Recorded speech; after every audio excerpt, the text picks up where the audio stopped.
Should be live, yeah.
Could we take our seats, please?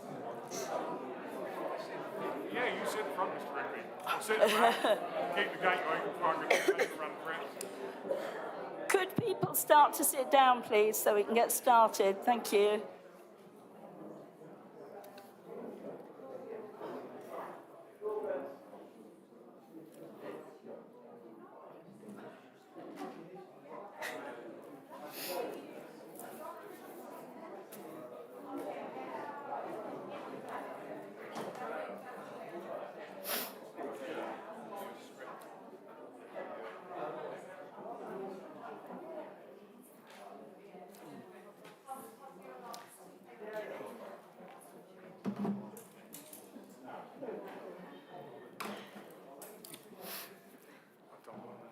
Right.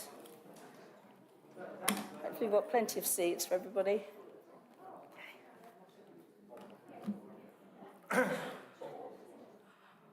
Right. A number of you know me because I live in Glenrose Avenue. And I'm like you. I'm still wearing the same clothes I've been wearing since Saturday, pretty much, right? But I've been asked, I'm on the leadership team here at St Mark's, and I got the room booked and everything for tonight.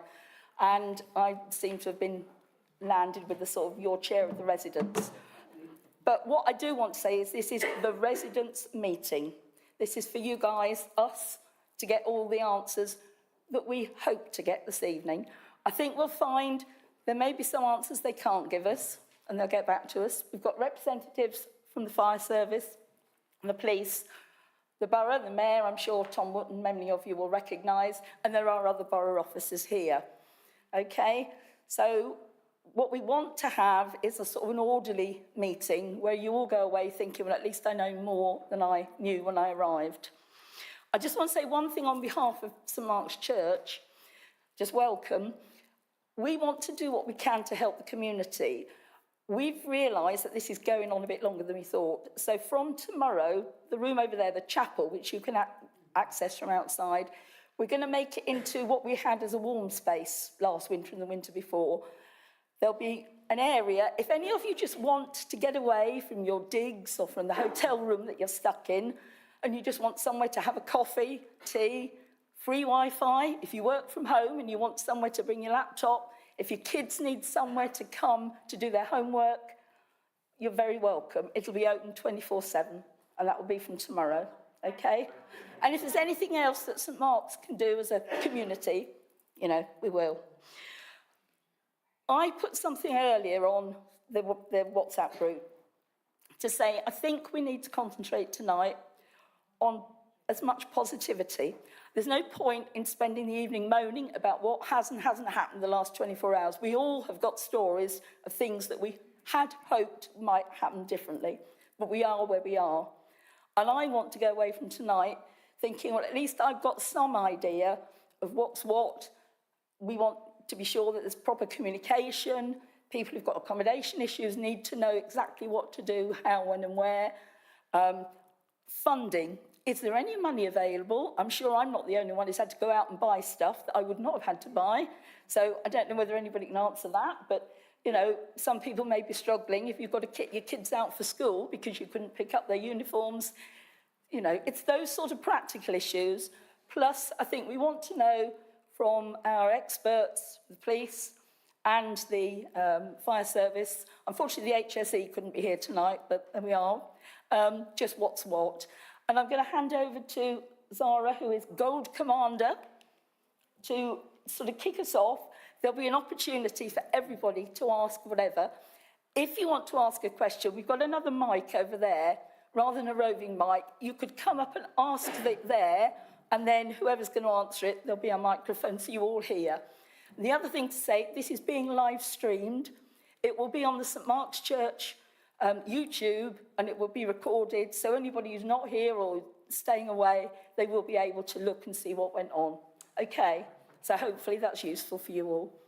So I'm going to hand over. Thank you. Can everybody hear me okay? Or Hang on. is that right?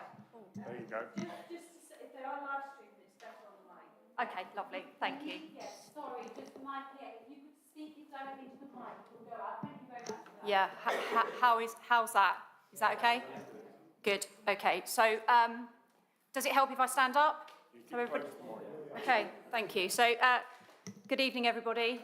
My name's Zara Brown, and I am a Chief Superintendent. I have been part of this major incident since the start. I am a Gold Commander who was on at the weekend. Firstly, I'd like to express my sincere thanks for you being here this evening, and I hope that it's an opportunity for you to ask some key questions. What I will be really clear about is if I don't know the answer to the question, I will go away from here, find the answer out, and come back to you at some stage. I'll start by saying that what has happened is incredibly tragic.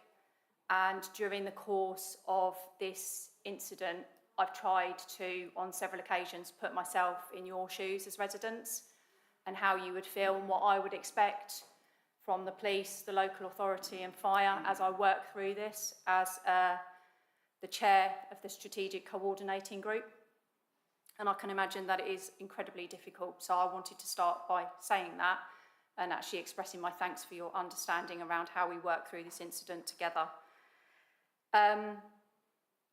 I don't want to chatter on for too long. I want to open the floor up to you to start to ask any questions almost immediately, because I'm sure there is a lot to get through. So can I do that now, and then we shall just move around with the mic? Absolutely, not a problem. So to my far right. Yeah, hello. My name's Jim Davis. I am Fire Strategic Goal Commander, have been since the beginning of the incident, and I've been co-chairing. That's not me, by the way. Thank you. So Jim Davis, I am the Fire Strategic Gold Commander, have been working with Zara right from the beginning of Saturday morning when I received the call at home, yeah, so that's me. Hi everyone, my name's Craig Austin. I'm the Director for Environment at Bedford Borough Council. I've been similarly a Gold Commander for the council side, working with all our partners. My responsibilities are quite, there's quite a lot of responsibilities in terms of from the council, but from a resilience perspective and emergency planning, that does fall down to me. So thank you. And can I also just say, and this is, really important for us to say, is our thoughts are for the people that have lost somebody today. And I know that hadn't been said yet, but I do want to make sure that people understand that we do consider that, but not just about the people that have been lost and been injured, but also you guys as well, in terms of what you're suffering at the moment. And like I was saying, really, what we try to do is put ourselves in your position as much as you possibly can, although we never probably can, to try and help and support you through this difficult time. And that's something that we're here to do and will do carrying on. Okay, I will Gold Commander stroke mic organiser. That's a cracker, that one. My name's Tom. I'm the Mayor of Bedford. Wear a couple of hats tonight because I live less than a mile from here. I live in Ravenston. I'm on the parish council in Ravenston. We have people from parish council in Ravenston here tonight. And so it's really deeply moving that it's in our village, and we really feel really strongly about this. So, when somebody said, come along to the meeting, I said, yes, I would love to. And hopefully nobody feels the meeting's been hijacked because, I said, well, we need everybody here. We need everybody to be able to answer questions. The council's here to support, to help answer questions, to do stuff for the future. And as Mayor, I see our role as sort of coordinating and helping that. So, just the heart goes out to the family of those involved. And it's just such a tragic thing. And we just got to get it right for the future now. So it's one of those long-term things. And I think we're at the council are just thinking, how can we help and what can we do? So I'm sure we'll get lots of questions about that tonight. But luckily, I've got lots and lots of council officers here, and very experienced ones that can probably answer questions better than me. So we'll pass the mic on to the fire service who can. There we go. Hello everyone. Anthony Doherty. I came on this morning as tactical coordination for the fire service, so everything on the ground that we're working with other colleagues is running through our tactical coordinating group, and I'm looking after the fire service aspects of that to feed into the strategic gold command over the next couple of days. I don't need to stand that. Good evening, everybody. I feel like I know most of you in this room, having had the pleasure to meet with you on Saturday. So my name is Jason Tye. I'm Assistant Chief Fire Officer with Bedfordshire Fire and Rescue Service. My role over the weekend in this incident was I was at the scene operating as a hazardous material environmental protection advisor, so advising our crews and working alongside the other emergency services plus the other organisations which were in attendance to try and bring the incident to a conclusion. And I'd just again like to echo the thoughts of my colleagues in terms of this tragic incident, and our thoughts go out to the families that are involved. And of course, again, as I explained on Saturday, I really do sympathise with the position that you're in now, and again, happy to answer any questions that I didn't cover on Saturday, although there were a lot. So thank you.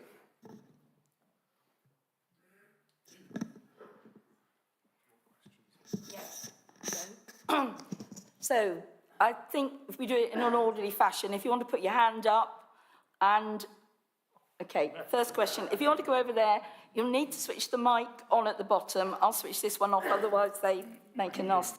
Okay, and then.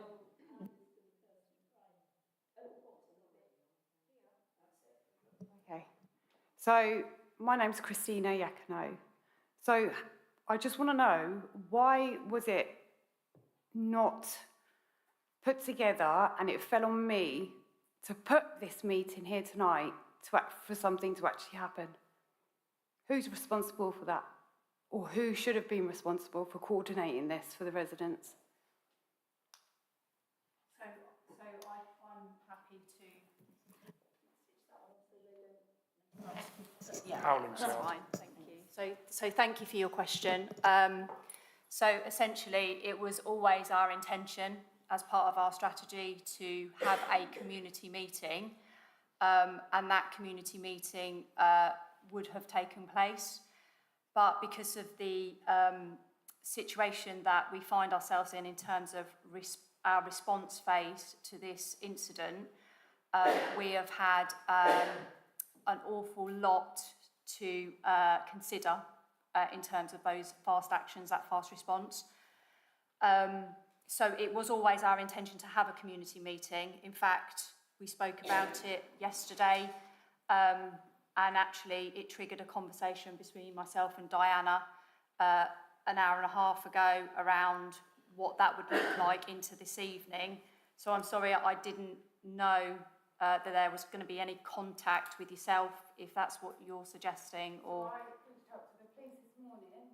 Okay. The fire lot, everybody, even to Laura Church, the chief executive of Bedford, Yeah. well aware, we've had a conversation. Someone from communications as well. Okay. Everyone. But also, you know, we've got a local MP, where is he? Oh, I reached Where out is to our him. councillors? He's not here. Well, hang on, you can put the microphone on. I can answer. I don't know where the MP is, but it was asking where the MP is. The MP has sent his representatives along. It's Richard Fuller, he's the MP for North East Bedfordshire. He's got his councillor here, and I am, they can give him a wave at their back, and I'm here as well representing the Borough Council. So,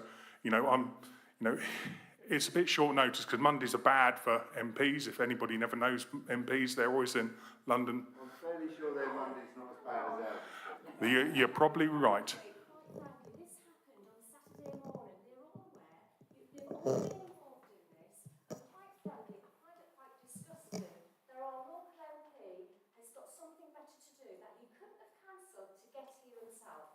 Now, I appreciate all the work the fire service and police have done. They've done a tremendous job.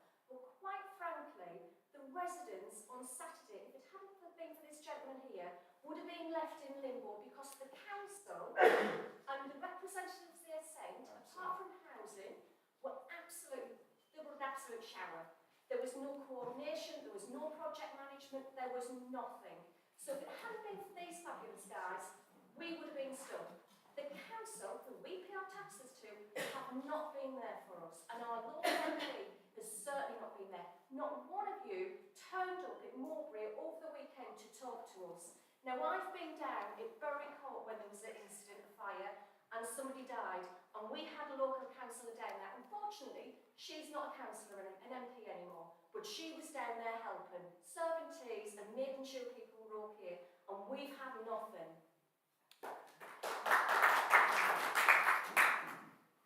I'm not quite sure, because there's, of course, who's coordinating question? I would like to walk up the front and be at the front. He's not here. He's not here. Or you just said that He's representing his councillors, and I'm here as well. So, you know, he will make a point of calling in and seeing you all. hold on. Yeah. Why did you get asked to come here? Why was the shoe not on the other foot? And you were the one insisting that you were. Why were you not driving this? Right, that's a good question. And the question is why is it that we haven't had this meeting? The question is, when would you have the public meeting to inform people? When you start knowing results, start knowing stuff, or do you have it now? I'm really glad that you've organised the meeting now, and I'm really glad that it's here. So I was made aware of it, and I come along. I mean, that's what you do. So we have people here who can talk you through what we're going to do. I'm really sorry that council hasn't been as good on a Saturday morning as it should be, and over the weekend, but hopefully things are improving now. But even if they're not, we have officers here who are good at answering questions. So, well, you tell me what you want them to do, and I will. Good customer service, okay? Customer service, you get answers even if there's no answers. You get regular updates. They've got my right email address, they've got my mobile number, and I've had nothing, absolutely nothing. The only thing we've had is from individuals here. And that's wrong. They're meant to be good customer service, and there isn't any. It doesn't matter if there's no information to give. Silence is not good in this kind of situation. Can I just say, because feelings are very heightened and I'm very short on time, unfortunately. Can we perhaps do this in a coordinated way so that we can get the questions out, please? I've got 3, one of them very selfish. Question 1, do we know at this point what the cause of the fire was? And there is a reason for that question. Question 2, what is the short and long-term plan? Because obviously the leak, the initial gas leak was on the 2nd of July. I'm sure that we all kind of submitted emails, etc., letting HSE know what was ongoing. So what's the short and long-term plan? And kind of thirdly, my home is not secure. I'm looking on my camera and I'm seeing people coming in and out. I've just moved in, it feels very invasive. I just need to understand what's happening, who's going in and out, and how do I know what's there? I mean, we've had the same clothes on, understandably. I'm not even worried about that. We bought clothes. But the thing is that we don't know when we're gonna have access to the property so that we can, at the very least, sort out what's happening with the boys for school and for half term, because it's just the reality. We just need to understand what's the short-term plan. So what's gonna happen for the rest of this week? And if it goes on beyond this week, what's the plan? Because I cannot buy breakfast, lunch, and dinner every day for a month.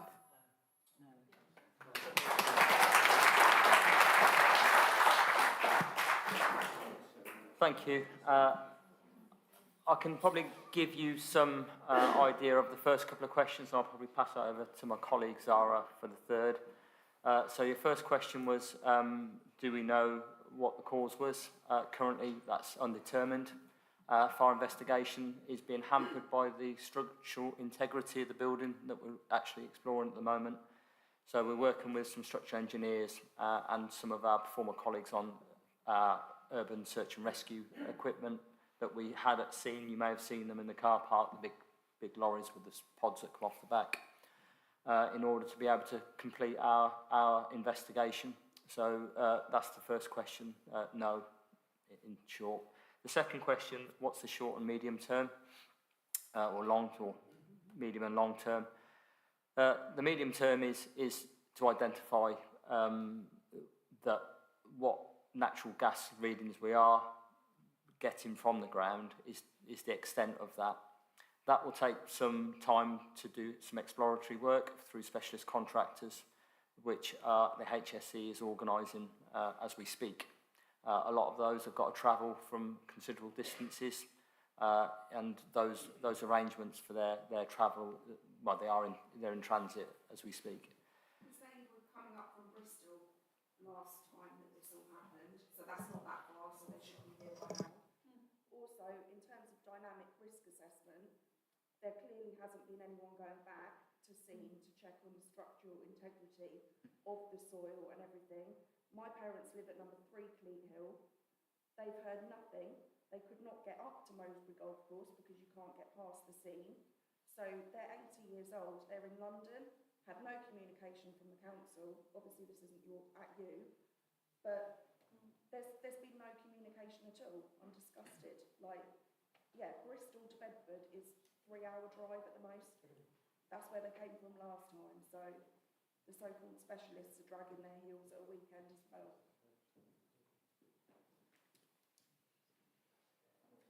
Impressed there. Yeah, so I'm not entirely sure exactly where they're travelling from. I know some of the specialists are having to travel from Scotland, and so they're slightly further afield. So the short term is to understand the problem. The long term is, once we've understood the problem, then a solution will be found. Unfortunately, that's as clear as we can be at the moment. There is ongoing monitoring of the scene. So we, Has there been since July, is my point. Since it initially happened, it was due to be capped today, ironically. okay, So yeah. that was when they were due to be capping the flume in the garden that had been emitting the gas. Yeah. But then obviously on Saturday that's happened, so that's not happened. Absolutely, and I think my point is, who's been monitoring it? Yeah, at the moment, It seems an absolute, someone's accountable. I think accountability, I'll probably pass over to Zara eventually, who will pick up the investigation side of things. But all we can say at the moment is, you know, this panel won't have that answer for you. No, I'm not saying you will. No, and I'm just giving you your answer. So, yeah. The frustrating bit is that this has been ongoing since, like they've said, the 2nd of July. Absolutely. Who's been monitoring Of it? course, yeah.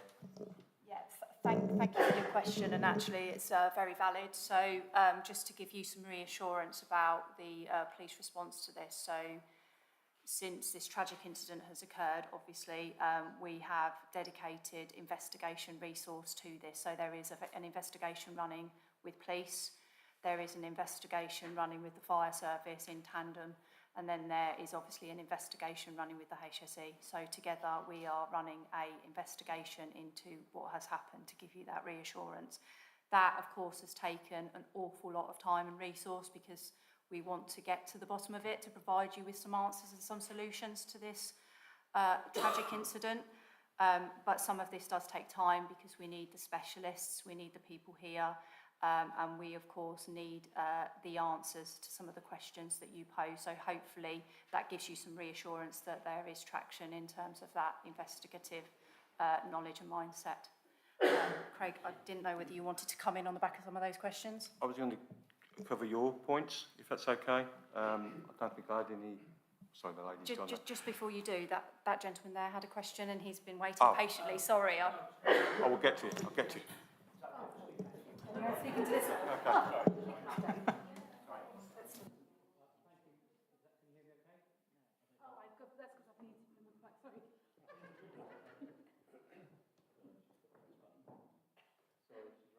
Hello, thank you. My name's Ray McCauley. I live at 28 Wagstaffe Close. First of all, thank you very much, for organising and pulling us together. Emotions are clearly running high, and I know we're all feeling anxious. We're all out of our homes, and it's very tough. But I actually think we need to bear in mind that it's very tough for these people here as well. And I think, Tom, your point's well made. To me, we're in the middle of this major incident. It's still ongoing. There's gas seeping out in the roads, and I realise and recognise that our safety is what's paramount, and I believe that is what these good people are trying to achieve. If we were back in our houses and there was another explosion, I can imagine the furore that would be turned on these people. So I think we need to recognise that. I have got a couple of questions. Sorry, the comment that was made, I didn't explain. About 6 weeks ago, when I came back from holiday for Wagstaffe Close, I was asked to interface with Paul Swales and the builder because my background's in construction, and I ended up with a sort of liaison role for Wagstaffe Close to meet Paul, meet the builder. We walked the site, we checked the gas readings, and there was zero gas anywhere. The gas was venting off safely above thing. There was one incident when there was turbulent winds and the gas blew into Callie's house, And then that's because they moved the stand and then they moved it back again. So I've been quite heavily involved. I had meetings in Paul's house, and I'm echo the comments here. It's such a tragic shame. I got on very well with him. I thought he was a very, very nice man, and it's awful what's happened, and to his sister-in-law as well. And let's hope she pulls through from the induced coma she's in. So for me, yes, there's a lot of emotion. I'm trying to keep calm and think, how can we all work together? I did have, the point that was made just here, they were actually not capping the thing tomorrow. They were going to be doing a specialist, taking a camera down the borehole, down the 103 metres to look at what's going on, because clearly there's lots of, as you quite rightly said, there's no answers yet as to the cause, but clearly we're all thinking there's gas coming out, so maybe it's relevant. We don't yet know.